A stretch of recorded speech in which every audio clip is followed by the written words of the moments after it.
Assalamualaikum warahmatullahi wabarakatuh. Waalaikumsalam warahmatullahi wabarakatuh. Terima kasih teman-teman dari Kompel SDN Klaten 2 Komunitas Belajar.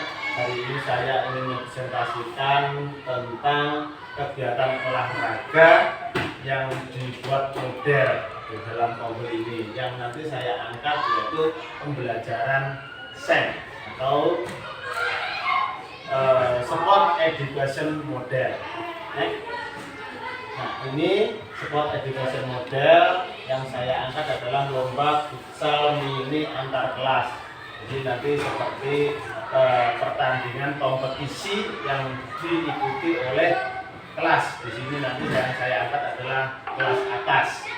Nah, penjelasan sendiri dari Sport Education Model atau SEM yaitu suatu pendekatan pembelajaran digital yang menawarkan pengalaman yang lengkap dalam konteks kehidupan di bidang olahraga. SEM merupakan salah satu program yang berdampak positif pada murid dengan memberikan kesempatan murid untuk belajar mengeksplorasi berbagai peran dalam tim. Selain menjadi pemain, murid dapat mengambil peran lain tergantung aktivitasnya, seperti menjadi pelatih, manajer wasit, pencatat skor, ahli statistik, bahkan lebih luas bisa menjadi penganalisis pertandingan, jurnalis, dan sebagaimana nanti yang dibutuhkan untuk SEM tadi. Itu ya Bu. Latar belakangnya SEM yaitu nanti kita ambil di sini sudah masuk ke pembelajaran kurikulum merdeka. Jadi ada profil yang dimasukkan yaitu profil Pancasila di akhir semester. Itu nanti merupakan masuk ke proyek pembelajaran yang mengintegrasikan konsep Sport Education Model atau SEM dengan nilai luhur Pancasila, dan kegiatan ini tidak sekedar perlombaan namun juga menjadi sebuah wahana untuk 4 poin, yaitu 1. Menerapkan prinsip SEM.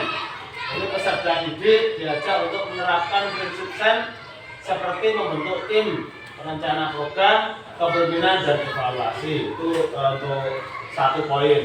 Untuk yang kedua, poin kedua, membentuk karakter melalui tema profil Pancasila. Peserta didik dapat menumbuhkan nilai seperti gotong royong, persatuan, keadilan, kemanusiaan yang adil dan beradab. Itu untuk yang poin ketiga. Itu poin kedua. Untuk yang ketiga, meningkatkan kompetensi peserta didik dalam mengembangkan berbagai kompetensi seperti keterampilan, motorik, kreativitas, komunikasi, dan kerjasama tim. Jadi dihimpun. Untuk yang keempat, menghubungkan teori dengan praktik. Kegiatan ini menjadi jembatan meningkatkan kompetensi peserta didik, dapat mengembangkan berbagai kompetensi seperti keterampilan motorik, kreativitas, komunikasi, dan kerjasama. Untuk yang poin keempat, jadi habis dapat mendapat teori terus dipraktekkan. Jadi ada kegiatan teori di kelas biasanya itu murid mendapat kegiatan teori, dan ini prakteknya di lapangan dikemas menjadi SEM tadi. Jadi ada kolaborasi antara teori, SEM, dan guru kelas nanti yang dilibatkan. Gitu. Nah, tujuannya dari SEM ini yaitu 1. Meningkatkan keterampilan motorik melalui latihan senam yang teratur. Jadi senam itu ya tangguh. Setiap pagi misalkan waktu olahraga itu kita senam, itu juga ada kegunaannya. 2. Melalui pembelajaran SEM, ini kegiatan fisik dalam senam akan kontribusi pada peningkatan kesehatan dan kebugaran peserta didik. Ada juga nanti kebugarannya. Terus yang ketiga, dapat berkreasi untuk merancang koreografi dari permainan nanti yang saya angkat apa. Di sini yang saya angkat nanti sepak bola mini. Yang keempat, meningkatkan motivasi dan keterlibatan siswa dalam pembelajaran, itu sudah jelas. Jadi itu tujuannya. Next. Capaian yang diharapkan dan langkah-langkahnya. Nah, yang diharapkan dari itu dari pertandingan bola sepak bola mini dapat mencapai beberapa capaian penting, antara lain keterampilan olahraganya, kemampuan motorik, fleksibel, kekuatan dan daya tahan tubuh, menguasai teknik dasar, mampu menciptakan koreografi. Nah, itu dalam keterampilan olahraga. Terus keterampilan sosialnya, bekerja sama dengan tim secara efektif, mengkomunikasikan dengan ide gagasan dengan jelas, menghargai perbedaan pendapat dan keberagaman. Itu di keterampilan sosial.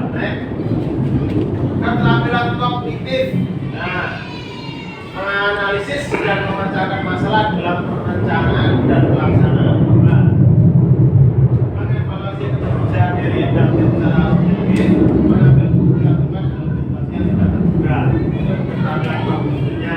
Keterampilan yang terakhir adalah karakter, menumbuhkan rasa percaya diri, mengembangkan sikap disiplin, tanggung jawab, menanamkan nilai Pancasila.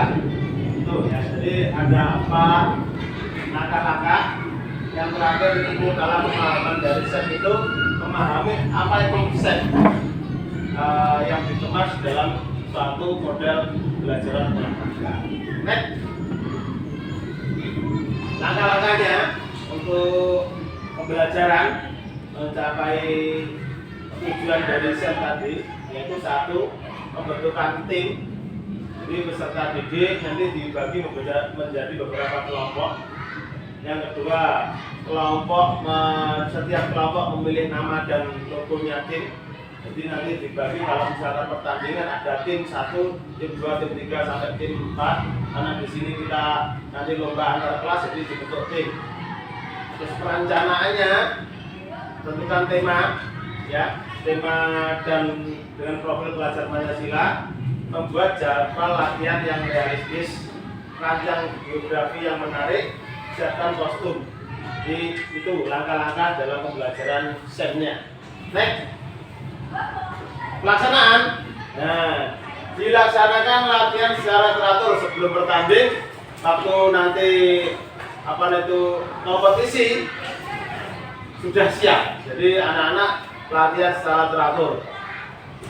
Berikan umpan balik pada sidang anggota tim. Jadi supporter dari guru kelasnya masing-masing nanti bisa kolaborasi.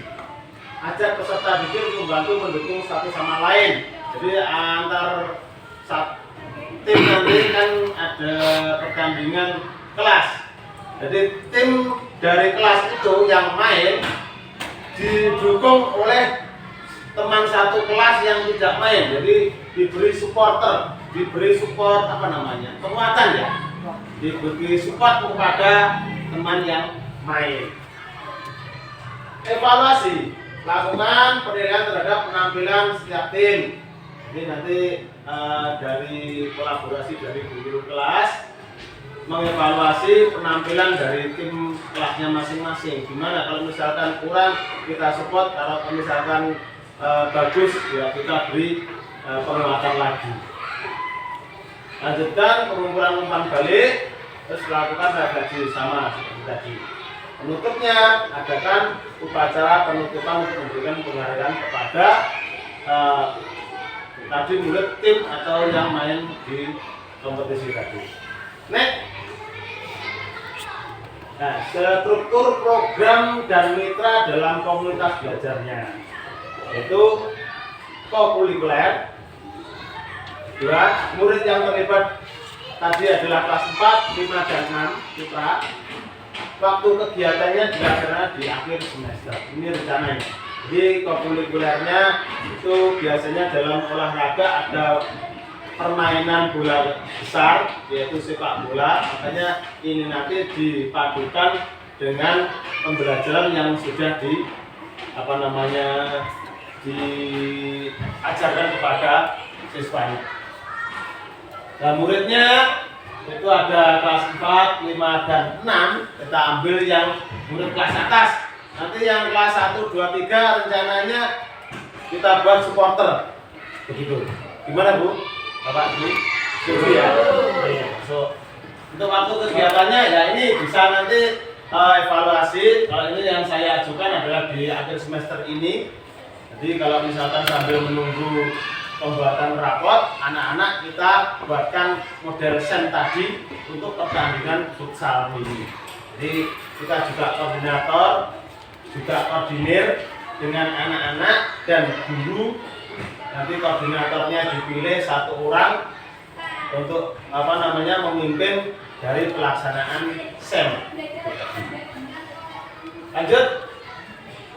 Nah, ini pernyataan tentang kapasitas yang dimiliki sekolah. Jadi kalau kita itu membuat suatu kegiatan, kita juga melihat dari kapasitas yang ada di sekolah ini. Ini yang saya miliki ya, yang saya survei, yang saya lihat di sini ada aset manusia tentunya. Jadi ada beberapa pengajar yang masih muda, berbakat dan berkompeten untuk melaksanakan kegiatan. Yang kedua aset finansial, ini juga berhubungan dengan dana. Kita muridnya banyak, nanti bosnya mungkin juga banyak ya. Nah, ini kita buat untuk kegiatan. Nah, jumlah murid yang memadai, jika lebih dari 50, ini saya ambil kelas 4, 5, 6 saja sekitar 70 kita buat. Nah, sekolah memiliki halaman, ya masih ada halaman yang luas, itu masih milik kita. Memiliki ruang lab, ya ada ruang labnya untuk mendokumentasikan kegiatan. Nah, sarana dan alat yang tersedia jelas kita punya semuanya. Next. Nah, rencana. Kalau sudah ada rencana, tadi sudah dilaksanakan, tinggal kita evaluasi. Kalau misalkan kita melakukan kegiatan, mestinya ada rencana, ada pelaksanaan nanti, terus habis itu refleksinya bagaimana atau namanya evaluasi itu tadi. Nah ini next Pak. Nah tujuan dari evaluasi tadi yaitu satu, tujuan pembelajaran dan meninjau ketercapaian tujuan pembelajaran dalam STEM. Maksudnya tujuannya saya adakan itu tadi dengan permainan model STEM masuk enggak dengan pelajaran yang terkait di dalam olahraga, misalkan berhubungan dengan PPKN, dengan IPA atau dengan apa seperti itu. Yang kedua, umpan balik dari murid. Umpan balik dari murid nanti misalkan kurang bagus atau kurang kombinasinya dari permainan atau kompetisi tadi, kita refleksi. Yang ketiga, refleksi guru terhadap perencanaan. Nah, nanti misalkan ini perencanaannya kurang pas, bisa kita evaluasi. Yang keempat, evaluasi kinerja tim. Nah, evaluasinya dari tim, kerjasamanya bagaimana tentang pelaksanaan sukses atau tidaknya tergantung dari tim. Yang kelima, evaluasi manajemen kelas, jadi berhubungan dengan finansial dan support dari kolaborasi antara wali murid atau wali kelas. Gitu. Itu kemungkinan, ya ini jadi kemungkinan kalau kita laksanakan itu tadi ada tantangannya. Satu, pengelolaan waktu dapat mempengaruhi penyelenggaraan. Jadi kalau misalkan waktu yang saya buat tadi akhir semester 4 hari, kayak tadi 4 hari, kalau misalkan waktunya tambah, maka mempengaruhi penyelenggaraan tadi. Kedua, faktor, nah ini faktor alam atau cuaca, ini musim hujan, jadi bisa menghambat untuk pelaksanaan. Ketiga, kesulitan dalam manajemen tim. Kalau kita pasrahkan manajemen tim kepada kelas, tidak didampingi oleh guru, maka kadang akan memperlama waktunya ya. Kesulitan manajemen timnya kalau tidak didampingi guru, murid akan lebih banyak engkel-engkelan. Istilahnya seperti itu. Nah, yang keempat, motivasi dari peserta. Kadang ada murid yang aras-arasan melakukan kegiatan seperti itu ya. Nah, solusinya kita penjadwalan yang lebih efisien dari satu. Yang kedua, pindah lokasi kalau misalkan faktor alam cuaca. Tapi kalau misalkan pindah lokasi kita evaluasi lagi karena kita permainan sepak bola. Kalau misalkan dalam ruangan kita juga membutuhkan tempat yang luas. Yang ketiga, komunikasi terbuka untuk mengatasi kesulitan dalam manajemen tim. Mungkin nanti anak juga perlu kita dekati, mungkin ada kesulitan atau ada hambatan apa yang perlu kita bantu. Yang keempat, memberikan motivasi kepada peserta. Jadi pesertanya mungkin yang rasa-rasan kita berikan motivasi. Itu rencana dari model SEM atau rencana tindak lanjut yang saya angkat untuk SDN Prasamulia. Dari Bapak Ibu, mungkin itu nanti bisa kita evaluasi lagi. Terima kasih. Mungkin ada pertanyaan Bapak Ibu? Tidak ada? Terima kasih untuk waktunya. Nanti bisa saya komunikasikan lagi kalau misalkan ada hambatan yang belum tersampaikan. Itu saja dari saya. Assalamualaikum warahmatullahi wabarakatuh. Waalaikumsalam warahmatullahi wabarakatuh.